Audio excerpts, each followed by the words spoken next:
Dulles Church, I hope you had a great Thanksgiving. As we've been saying here in recent weeks, we know the holidays really are the most wonderful time of the year for many, and yet maybe many or most, that's not the case. So regardless of what the holidays feel like and what your experience is, I hope that you have had a really nice week. And maybe our thoughts here for just a few minutes today will compel us even more, regardless of circumstances, to trust and move in, lean in toward our God. A reminder here before I get started that we have started an end-of-year investment campaign here at Dulles. In addition to regular giving, if you would like to join us in ending the year strong and helping us make some investments in some areas that are out of budget, closing the gap in what we're calling kind of the post-COVID budget gap. Offerings for this have already been coming in. Thank you to those who have already given. We're not even in December yet. We just really appreciate your investment with us here as we do everything we do to extend the love of Jesus, not just here in our communities in the Dulles area, but really beyond. Okay, so if you would humor me one more time as I make a football reference, just in these, I can go 4 or 5 years without going to a football game in person. And I went to 2 games, within 5 days of each other here in the last couple of weeks. When I went to Ohio State, and then I got to go to Lambeau Field, which has been a dream my whole life. There's something that goes back to my childhood and wanting to play football, where you picture walking through the tunnel, someday as a player, and of course that never happened for me, but even as a fan, walking into, the fan tunnels, or where the crowds enter the actual stadium, the bowl of the stadium, it's a pretty exciting experience. And it just leaves you in awe. When I took Mackenzie to her first preseason game, NFL game, I remember she walked out, she was like, "It's so much bigger than I realized." It's bigger than it looks like on TV. That kind of, like, there's so many people. It really can be very awe-inspiring. And if you're not a sports fan, maybe this isn't such a great analogy. But I got to experience that twice in the last couple weeks at famous stadiums. And both times I was, to my seating section, and there's the tunnel out to that section. And I was thinking, like, well, here I go out into the horseshoe, or out into Lambeau Field. I want to ask you, what keeps you from stepping into the awe of God, the arena or the space of God's activity, or what God has done, in recognizing what God has done? Not just what he's doing now or what you hope he'll do, but what he's actually already done in your life or in the world around you. What are the things that keep you from recognizing the activity of God or the good of God? I wrote here, just in my thoughts, and using kind of the football tunnel out into the stadium analogy, that metaphor, we do not take the time to walk into the stadiums, being the metaphor, through tunnels out into the arena that awe us, that leave us speechless or overwhelmed with the greatness or the grand move of God, the activity of God. We pack so much into our days. We work so much. We sleep in, we stay up late, we focus our minds on what worries or stresses us, and we fill our kids' activities, our kids' time with so many activities and busyness that we're teaching them to do the same, to have so little margin to recognize, to take time to say, wow, look what is happening, or look what God has done. We do this so much so that we simply leave no time to recognize the awe of God's presence in our lives. There's with the tunnel or the going through the football gate, the stadium gate kind of idea, there's a psalm, Psalm 100. It's very short. It's only 5 verses. But in this psalm, embedded in the middle of the psalm, in verse 4, we're told to enter God's gates like where God lives, God's space. That's the imagery is, God's dwelling. We're to move into his dwelling or move toward him, enter his gates with thanksgiving and his courts with praise. And I want to just ask you, what would your life be like how different would your life be if you verbalized more gratitude? And I know Thanksgiving's over, we're kind of on to Christmas now. If Thanksgiving 3 days ago can seem like, a week or two ago. But in this weekend where our country really stops, we take time off work, we focus, it's sort of like built into our calendar to give thanks.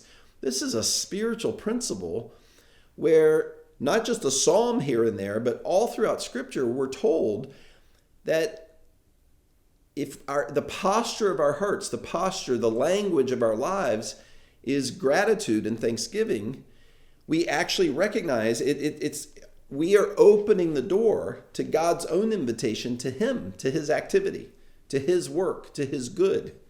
Thanksgiving is the pathway. It's the doorway into more of the good of God. So what would your life be like? What would your work, your stress level, your relationships, what do you think your life would look like if you verbalized more gratitude? Listen to what the rest of the psalm, I'm going to now read all of Psalm 100. Listen to what the psalmist says. Shout for joy to the Lord, all the earth. Worship the Lord with gladness. Come before him with joyful songs. So we're to shout. We're to actually sing. Know that and if singing seems bizarre, like, do I sing to God in my car? Like, we are a culture of songs. We fill concert arenas and sing at the top of our lungs. The Voice and American Idol. I think it goes without saying that singing is part of our culture. God created us to sing. We so easily sing, to the radio. I grew up with the radio. We sing to songs that are just ubiquitous in culture. But God invites us to sing of his greatness as we recognize what he's doing. We're to shout for joy to the Lord. Know that the Lord is God. It is he who made us, and we are his. We are his people, the sheep of his pasture. He's our caregiver. He's the one ultimately wanting to take care of us and be our provider. Enter his gates with thanksgiving and his courts with praise. Give thanks to him and praise his name, for the Lord is good and his love endures forever. There's no end to God's love for you. His faithfulness continues through all generations. There's nothing that can happen in our world. There's not a circumstance that can happen to you or a challenge in your life where God's love doesn't endure and God's faithfulness to you can be stopped or hindered. So again, what would your life look like if you opened the door, God's invitation to his activity and his good? If you practiced Thanksgiving more? I want to just be a little vulnerable here. A couple of years ago at the beach, our week, summer vacation at the beach, I went out early one morning and I came back and just wrote. I'm going to read you really straight from my journal here. Something that I felt God was challenging me to change. This was just something I really sensed as an inner prompting. And it's related to a tendency that I've had in my life and not related to my friends. I'm not a complainer to my friends. I think it's safe to say very few of you, if any of you, really hear me complain. I don't really complain a whole lot to Amy or to my girls.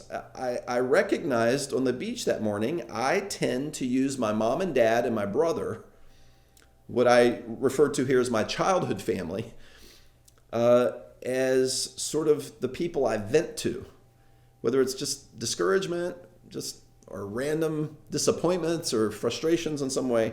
And so I'm just going to read this paragraph. I'm so optimistic. I generally am. I'm vision focused. Yet with my family, oddly, like you and all my friends, not my wife or my daughters, but my childhood family, meaning my parents and my brother, I use them to vent my disappointments, my leadership frustrations, and whatever I'm discouraged about. In fact, it had become such a habit that when I wasn't even aware that I was discouraged about something, for some deeply internal reason, when with my parents or my brother, I'd use the opportunity and my trust with them to vent and unpack whatever I'd been subconsciously struggling with that week or that month. And God has been directing me, and I was writing this just after walking off the beach a couple summers ago, and God has been directing me to stop that practice and instead to practice gratitude with even the people who are most naturally the safest to process my life with. God is always trying to pull us, as our tendency is toward negativity or complaining about the news or pointing out the faults of a neighbor. That's our human, our broken nature and tendency. God is trying to bend us back to his way, his character, and he's always trying to compel us back toward gratitude. Look at what I've been doing. Look at my work in your life. Even when that challenging season was happening, I was with you. Can you see that I was actually protecting you? I was the shepherd of you, my sheep, my child, my son, my daughter. And I want you to be one who gives voice to the good that I'm working in your life. And so here's how we're going to end today. Very different from any other Sunday ever. At Lightridge today, in person at Lightridge High School, we're going to open the microphone up and invite various people in our church without any pressure to give thanks, to stand at the mic for 30, 40 seconds and acknowledge something that God is doing in their life or something they've seen him do in the world around them, in their family, or maybe even through our church. And for you at home, wherever you're watching from around the country, I'm going to invite you to use the website, the email address on your screen, and share with us at Dulles something you're grateful for. Maybe this is the end practice of Thanksgiving. Like this is where we really transition from Thanksgiving weekend to Christmas, is in this act of gratitude. Take the time. If this seems awkward, like, oh, I don't know where to begin, or who's going to actually read this, it'll be me and a few of our staff team. Take the time to intentionally give voice, even by email, to something that you've seen God working. Something good where maybe you didn't recognize his presence or his activity at the time, but now you see, wow, God had my back. Or you see something unfolding now, like I know God is working good in my job or with this person that I care about or with a family member or through our church in some way. That's it. That's how we end our Thanksgiving weekend today. I'm kicking off our Christmas series next week. I can't wait to do Christmas season with you. And again, wherever you watch from, it means so much to us that you take the time to be with us, and we really consider you part of the Dulles family. Happy Thanksgiving and early happy Christmas as we step into that season now, and take the time today, sometime in the next 24 hours, to just send, again, to the email address on your screen, something, one statement, a paragraph of the work of God that you're grateful for, that you see happening in your life. I love you, Dulles family. See you next Sunday.